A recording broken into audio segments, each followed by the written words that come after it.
Hi, I'm Alex, and welcome to the Research Room, a space to make research by the people, for the people. Perfect synergy.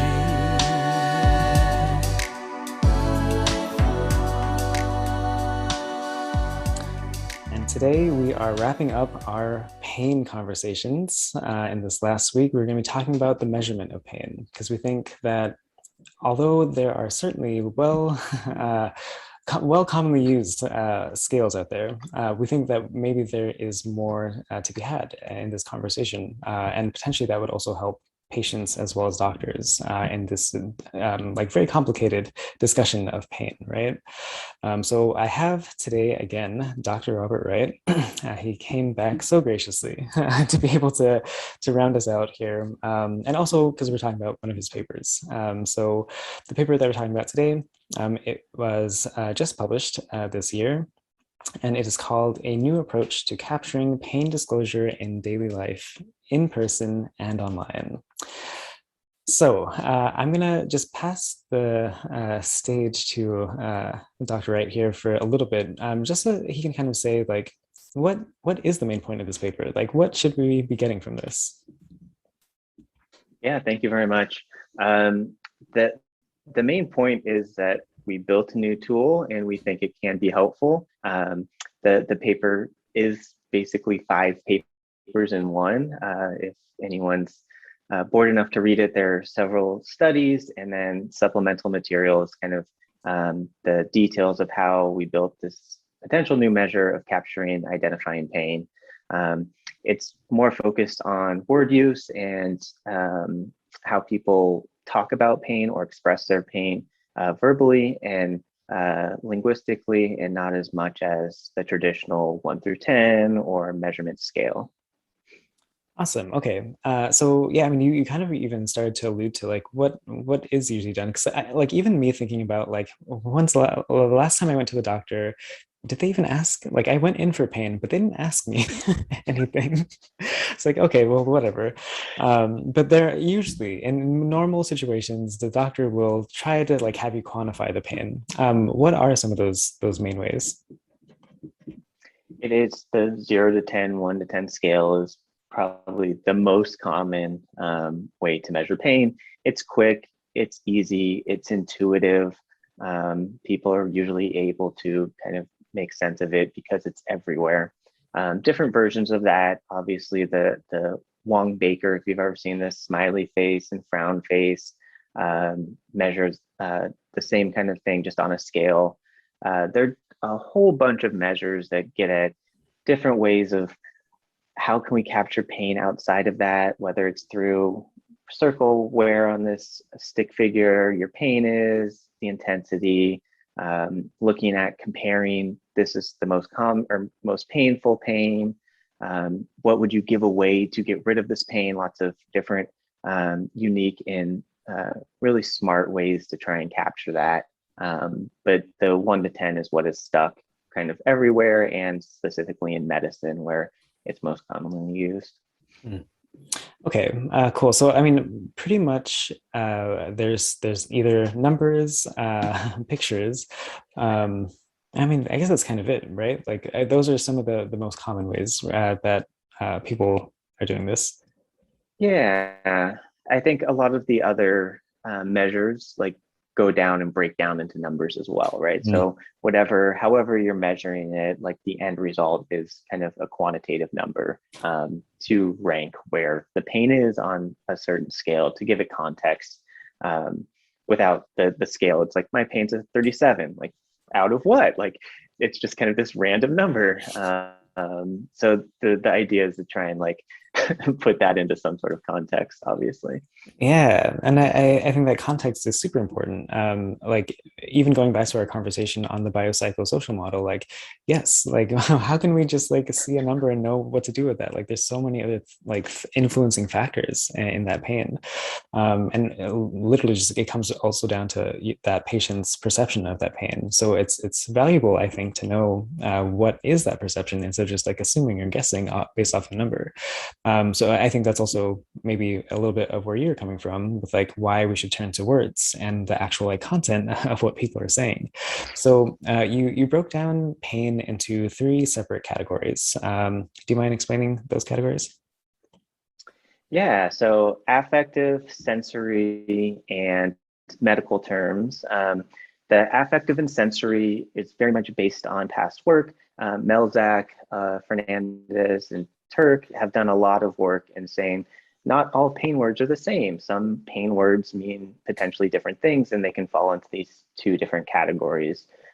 Sensory, more descriptive, more kind of describing how the pain is. With the affective, there is a slightly more kind of emotional or affective perception behind the words and how they are potentially used. Then we added a third category of the medical, thinking it's important if we're trying to capture people naturally talking about pain. If they say something like Tylenol, that's not either affective or sensory, but that's definitely potentially related to pain. Something like describing the pain condition, rheumatoid arthritis, fibromyalgia, those types of words also we wanted to be able to use a way or find a way to capture them and then categorize them. If we're looking at both sensory and affective, let's have this third medical category, is just what we called it. Okay, so maybe also just so I can have this clear in my head. So between sensory and affective, so sensory is going to be like you trying to describe the actual pain itself. So like that is like something is gnawing at me, so as something like it's throbbing, like it's like things like that, like it's a cutting like sort of thing or stabbing or whatever. Like those are the words that might be associated with that. And then there's Correct. affective, which is like almost more like your actual emotional response to this pain, right? Like it's oh, what are words that people say ouch or like yeah, Agony, yeah. yeah, ouch, yeah. Yeah, and in building this, it's obviously not perfect, and it's lots of iterations have gone into getting it to this level. The words were differentiated a lot through kind of the literature and through the theoretical background. Lots of face validity and reviews by pain researchers, by linguistic researchers. There was a very, very strong effort to try and separate out, and it's completely impossible to put this separate out emotional pain versus physical pain. This very much tried to focus on physical pain. If anyone has described emotional pain, they use physical pain words, and physical pain words use emotional pain words are used to describe physical pain. So it's not perfect, but there was an effort to try and focus on more physical instead of emotional pain. That was the main target of this new tool. Awesome. And I think that's a great thing to distinguish the two, because like yes, there's a lot of similarities, but like they are different things at the end of the day. And I should probably actually like just have a whole series on like emotional pain or like social pain and things like that, because like there's so much more that goes into that as well. Okay, so we have this tool. I mean, I kind of just want to ask like, what do you do with it? Like now that we have this, like, do you expect that maybe these words would like do you want the doctor to have a longer conversation like in the actual one-on-one like office meeting, or should this be like something like you can track what people are saying outside of the actual meeting between the doctor and the patient, and then they can like use that information? Like how would you think of this, I guess, of using it? Yeah, you've asked a lot of questions in one, I think. You can use it either way. You can use it any way. I think what I really went back to this thinking like pain is a constant thing. Like we talked about several weeks ago, it's not just like, here's your pain 1 to 10 at this visit with your doctor. Like there's pain throughout your life, not just in the doctor's office. In your interactions with other people, you still have experiencing your pain. You're talking about your pain. The social interactions, like very rarely will someone, when you mention pain or talk about pain, say, okay, 0 to 10, what's your pain scale or what's your pain level on this scale? Like that's not how people interact. If your friend did ask you that, you kind of look at them I sideways. mean, I asked that, So but that's fine. you need things quantified. That's fine. but that's not how most people interact, right? So I think understanding we need a better way to meet patients where they are with pain instead of trying to get them to fit this in a 0 to 10. I think that information from a patient living their life like could be useful of um, when you're talking about your pain, when you're expressing it, how you're expressing it, because in the moment you can like express it very differently than you may remember it later when you're trying to recall it for the doctor. There's a whole line of research looking at when you ask people about pain, how you ask them about pain, how that relates. Is a month like what's your most intense pain in the last month? Does that relate to your daily measurements of intensity? What's your average? Does that relate to your ton of research looking at that? Really, really interesting. Going along like idea of recall bias. I think in the doctor's office, it could be super helpful in understanding how doctors as a whole ask about pain, how patients in the doctor's office describe the pain, what works best. Does the doctor really need to know these very specific sensory things? Are they ignoring the affective things because that doesn't help them come to a medical diagnosis? And if ignoring those affective words, does that bias them? Does that not fully capture? Like some people do describe their pain much more with affective words than sensory words.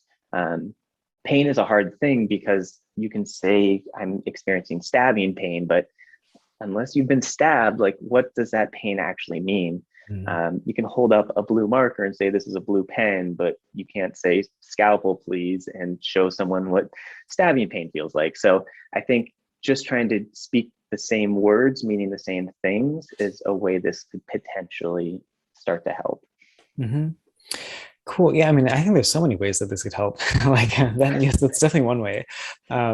Your point of like, does this actually help the medical doctor decide what to do? Like, make a treatment plan based off of what you're saying. Like, and if there are certain words that like that would actually mislead you, like, I wonder. Like, oh, should we not be doing this? Like, should we just do the 1 to 10 thing? I don't actually believe that, but like, it did make me think. Um, but so I think like this social like interaction sort of thing, like that is probably the biggest like positive here, is that you're having an actual conversation now, or at least the doctor knows a little bit more about you and your background and like the way that you've been feeling about this, and then that way they can like meet you a little bit better instead of just like, oh, you're just like you are a condition, you're a disorder, like anything like that, right? Like you're not just these things, right? Like you have so much more to you as a human.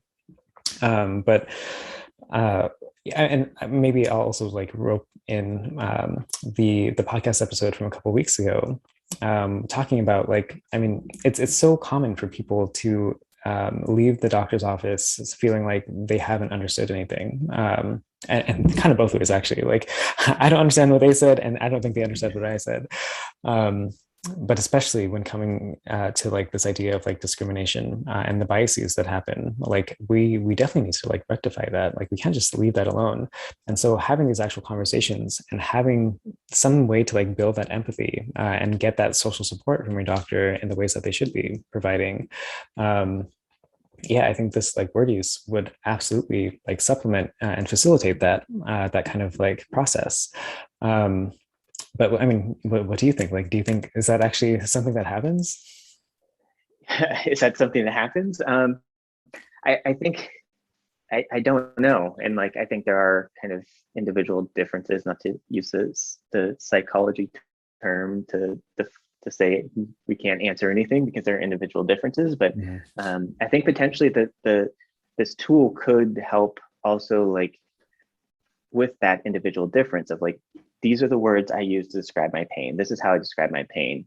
If it's all affective words, then the doctor's only focusing on sensory words and only asking you for sensory words, then they need to come to you more to understand your pain. And whether that is a cultural thing, whether that is an individual thing, I think that's really important, is to try and understand how someone describes their own pain. Like we talked about a couple weeks ago, is like, that is what their pain is, exactly how they describe it. So understanding like within person, within the same individual, how they describe pain over time, and does it evolve, or is it always like, ouch, ouch, I'm in pain? Or are there more descriptive terms that can be pulled from that as that pain journey is continuing? Mhm. Yeah, no, I really like that. Just the simple idea that this is exactly what it is. Like, I mean, yes, words are always approximations for things, but still, like, much of a closer approximation than a number. Like, what is that number really? At least now you know something descriptively about what I'm feeling here. So I really like that, and I think that's probably one of the best take-home messages, that like if we can facilitate that sort of like conclusion that like, okay, at least I've described to you what I'm actually feeling, like I imagine things will go a little bit better. Not, it won't fix everything, but like a little bit better at least.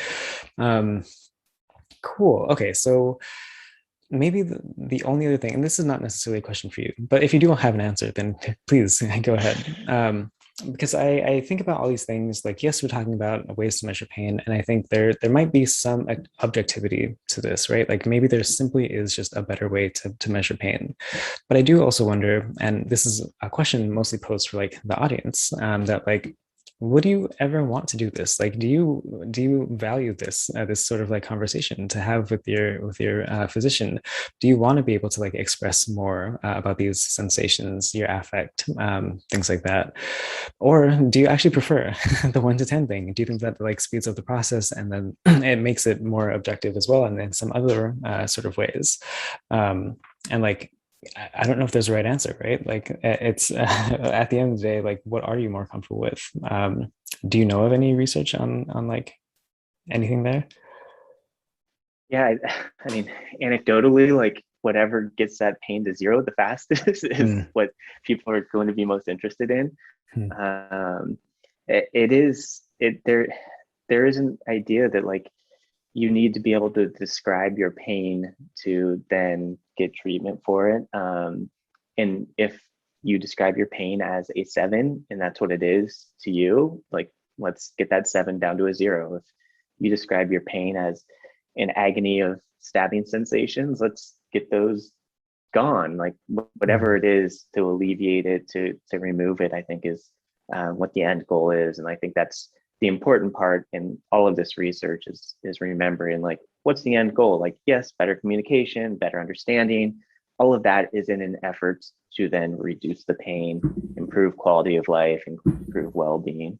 So I think, yeah, I don't know any specific research to that question, but I think focusing on that end goal as well is where the attention needs to be. mhm. Which I think is the case.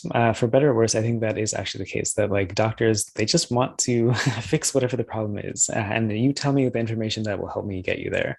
And so that might change depending on the person. So it's definitely an open question right now, as to what will help the most. But at least this is another option that should be like ventured into and explored. So thank you. Thank you for doing this work, right? And like making sure that other people are aware of it. Um, I'm going to go into a lot more detail on this in the visual abstracts, the write-ups, and the blog post, all the other content that is made on this topic. So if you want more on this and like what uh, like just anything more on this, like feel free to check out those other pieces of content that I made. That is all going to be on roomforresearch.com. And then also on social media at Room for Research.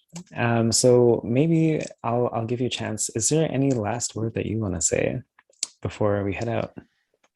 No, thank you so much for having me back. Like I said last time, I really big fan of all the work you're doing, and just so happy to be part of it, and proud I get to call you a colleague and friend.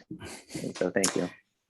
Thank you very much. That was much more kind than I was hoping to get, and so I don't know how to end this. But thank you, and I hope that the audience, that you all enjoyed this as well. So until next week, bye for now. With the summer breeze.